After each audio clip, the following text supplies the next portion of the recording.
पालक खायचं म्हटलं की लहानांपासून मोठ्यांपर्यंत सगळेजण नाका डोळे मुरडतात.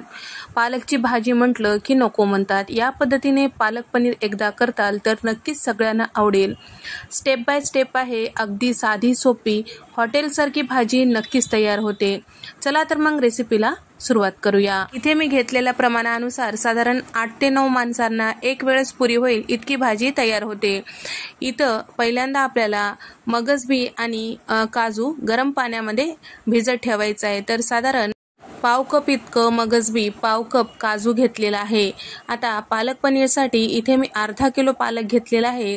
तर या ठिकाणी मध्यम आकाराच्या 3 जुड्या स्वच्छ निवडून घेतलेल्या आहे आणि धुवून घेतलेला आहे. सोबतच मूठभर कोथिंबीर सुद्धा यामध्येच उकडून घेत आहे. तर या ठिकाणी पालक जे आहे जास्तीचं उकडायचं नाही, नाहीतर पालकचा रंग चेंज होतो आणि भाजीला हिरवा रंग जास्तीचा राहणार नाही. या पद्धतीने हलकंसं पालक नरम झालं की काढून आपल्याला थंड पाण्यामध्ये टाकून घ्यायचं आहे, म्हणजे हे जास्तीचं शिजणार नाही आणि रंग जे आहे हिरवागार राहणार. तर आता पालक थंड होईपर्यंत पनीर पाहूया. तर इथे मी साधारण 350 ग्राम इतकं पनीर घेतलेलं आहे. तर या ठिकाणी घेतलेल्या पनीरपैकी थोडंसं किसून घेतलेलं आहे आणि बाकीचे छोट्या तुकड्यांमध्ये चौकोनी काप करून घेतलेला आहे. पालक थंड झाल्यानंतर मिक्सरला या पद्धतीने बारीक प्युरी तयार करून घेतलेली आहे. जास्तीचा पाण्याचा वापर न करता फक्त पालकच मिक्सरमधून काढायचं. त्यानंतर इथे मी यासाठी ठेचा तयार करून घेणार आहे. तर 7 ते 8 हिरव्या मिरच्या आणि लसणाच्या पाकळ्या साधारण 10 ते 12, 2 इंचाचं आलं मिक्सरला पाणी न टाकता छान असं फिरून घ्यायचं आहे. भिजून घेतलेलं काजू मगज बी जे आहे ते सुद्धा थोडंसं पाणी टाकून छान बारीक पेस्ट. भाजीला फोडणी देण्यासाठी कढईमध्ये साधारण 5 ते 6 चमचे तेल टाकून घेतलेलं आहे. तेल छान गरम झाल्यानंतर अर्धा चमचा मोहरी यामध्ये छान फुलू द्यायचं आहे.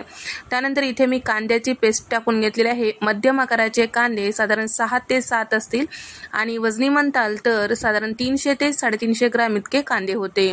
त्याची पेस्ट मिक्सरला अशा मोठ्या आकारावर चिरून मग फिरून घेतलेलं आहे. या पद्धतीने इथे आपली पेस्ट साधारण 5 ते 6 मिनिटांसाठी छान असं परतून घ्यायचं आहे, गॅसचा फ्लेम मध्यम ठेवून.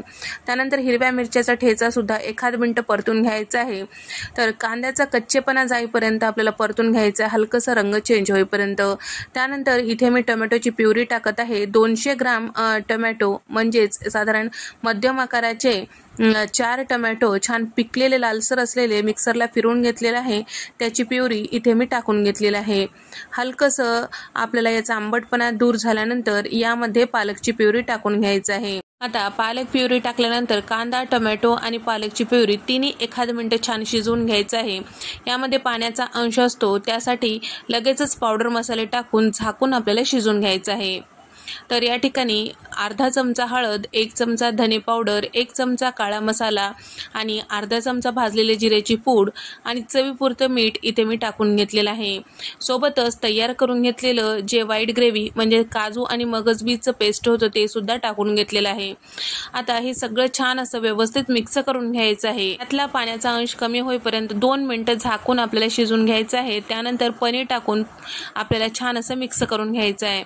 सोबतच किसून घेतलेलं पनीर सुद्धा या ठिकाणी टाकून घेत आहे. फक्त 1-2 चमचे पनीर किसून घेतलेलं बाजूला ठेवलेलं आहे. आता हे सगळं छान व्यवस्थित मिक्स करून परत एकदा झाकण लावून 1 मिनिट वाफवून घ्यायचं आहे. 1 मिनिटानंतर इथे तुम्ही बघू शकता सगळे जिन्नस छान असं शिजल्या गेलेलं आहे. आता तुम्हाला भाजी कितपत पातळ आणि दाटसर आवडते त्यानुसार तुम्ही पाण्याचं प्रमाण ठरवू शकता. जास्तीचा घट्ट नको किंवा अगदीच पातळ अशी भाजी नसते, तर थोडीशी अशी दाटसर स्वरूपाची ही भाजी असते.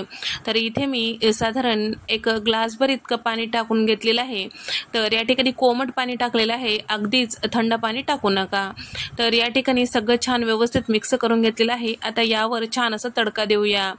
तडका देण्यासाठी तडका पॅनमध्ये साधारण पोहे खायच्या चमच्याने 3 चमचे तेल टाकून घेतलेलं आहे. तेल छान कडकडीत गरम झाल्यानंतर इथे मी साधारण मुठभर इतकं बारीक असं चिरून घेतलेले लसणाच्या पाकळ्या टाकून घेतलेलं आहे. आता ते आपल्याला छान असं तेलामध्ये थोडंसं लालसर होईपर्यंत परतून घ्यायचं आहे. त्यानंतर हे गरमागरम फोडणी जे आहे ह्या भाजीवर ओतून घ्यायची आहे. यामुळे दिसायलाही मस्त दिसते आणि चवीलाही भन्नाट लागते. ज्या पद्धतीची हॉटेलची भाजी असते त्याच पद्धतीची आपली भाजी सुद्धा तयार होते. या ठिकाणी सगळं छान व्यवस्थित मिक्स करून घेतल्यानंतर 1-2 मिनिटं शिजवून घ्यायचं आहे. जेव्हा आपण सर्व करतो त्यावेळेस या पद्धतीने थोडंसं फोडणीचं तेल टाकायचं वरतून आणि त्याचबरोबर किसून घेतलेलं पनीर टाकायचं. हॉटेल पद्धतीची आपली भाजी दिसते. व्हिडिओ आवडल्यास व्हिडिओला लाईक करा, चॅनलला सबस्क्राईब करा आणि तुम्हाला हा व्हिडिओ कसा वाटला कमेंट करून सांगा. अशाच मस्त नवनवीन आणि पारंपरिक रेसिपीजमध्ये आपण भेट देऊया. तोपर्यंत नमस्कार, बाय.